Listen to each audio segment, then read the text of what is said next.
I want to start by saying about the Fiora region, how I kind of came up with it is I wanted a kind of area that wasn't based solely on Japan, which when people think about Pokemon, they think about anime. That's what they think is Japan, Japan, Japan, Japan, and occasionally US of A and Canada.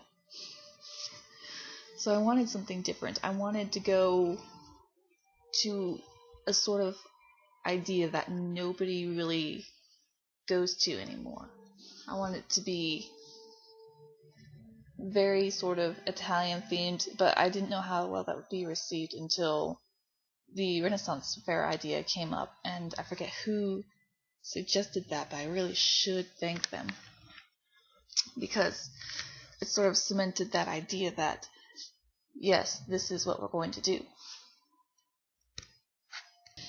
If ever you do visit Italy, it's this very sort of coastal region, and then as soon as you get inland, you've got these hills that are kind of everywhere. It's sort of like a miniature New Zealand / Lord of the Rings reference. And that's sort of what I've been trying to base it on, is everyone's trying to put in some sort of desert or tropical wasteland or something that really just doesn't fit in there. I want to try and keep this region unique in that it's someplace that we haven't gone yet. It's someplace that we who grew up with Pokemon, we who remember everything, that at some point there was always this crazy area that everyone was like, what the fuck? I don't want that in there. I want to try and keep it collective. And that's why I get kind of, irritated when everyone keeps saying how we should add this, that, or the other. Because it's not part of what this place is supposed to represent. I really should have done a lot better job when it comes to naming this place, but every name that I came up with, I went through probably a dozen guilds and like a million fan fictions to try and figure out a name, only to realize all these things that I thought were really good names were already taken. And I didn't want someone to come in and say, well, I thought of that first. I thought that first, you stupid bitch!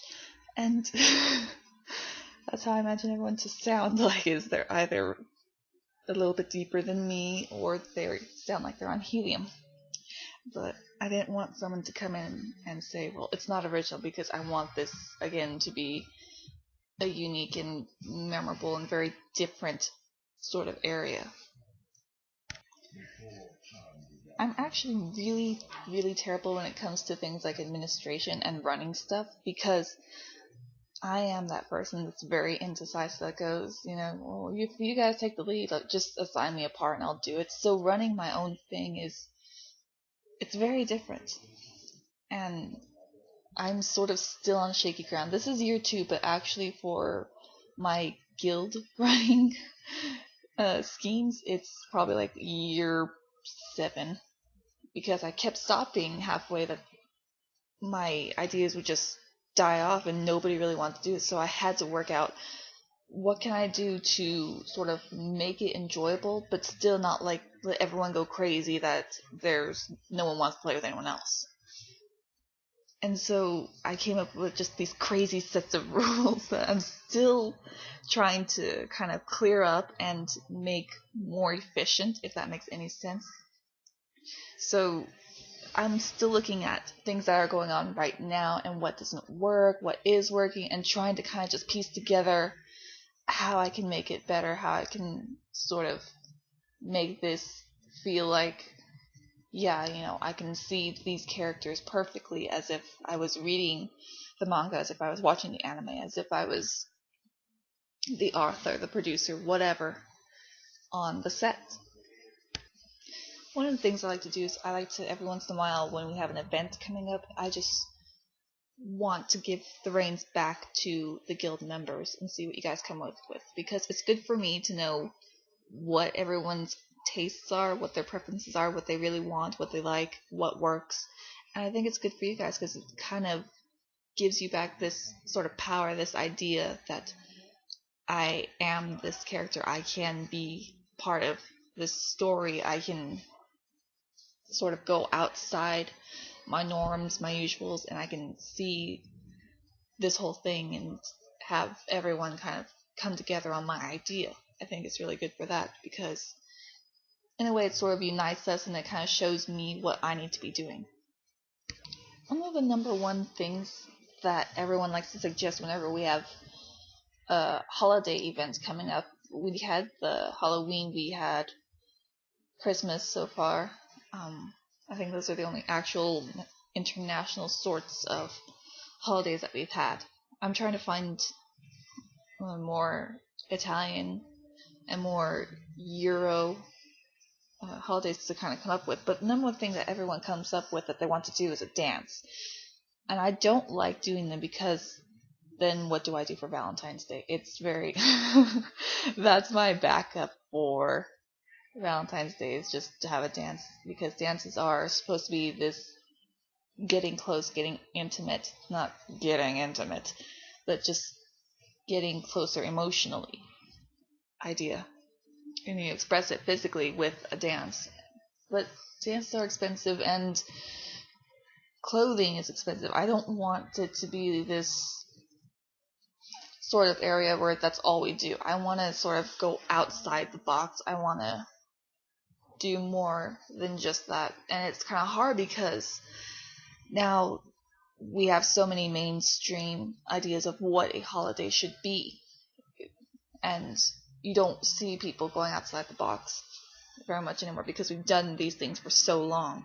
We've done dances, we've done costumes and crafts, that it's harder to think of like games or something to kind of just be more active, to sort of express yourself on what a character would actually do. And that's why I just get really frustrated when that's all anyone says, and when once in a while someone has a tantrum that, no, we're not doing a dance this time. We will always have a Valentine's dance though, so that will be something to look forward to, you guys that really love the idea of having a dance. Another reoccurring event that we're going to have a lot of times is, I feel every year, because we don't really get to celebrate summer so much with the actual plot, is I like to do the part right idea. And how I came up with that is, I don't remember really, but I wanted to celebrate that idea, and I wanted to kind of put in these ideas that past Pokemon episodes had been doing, to kind of go back to this whole idea that you're not only uniting with these people, you're uniting with these creatures, and it's supposed to add on to your character. So I keep trying to do that, but a lot of the times the events that I do for that just really don't work, and I'm still kind of playing around with things. I know that the water sledding idea had worked stupendously the first time, and I was like, this is it, this is what we're going to do each and every year to kind of just start everything off and just go in with a bang. It's going to be our first event to just get everyone revved, and I like to think that it does do that. With other events like the catching events and things like that, I get so messed up on where to do it, so I'm always just mixing it up, just trying to figure out where do these things belong.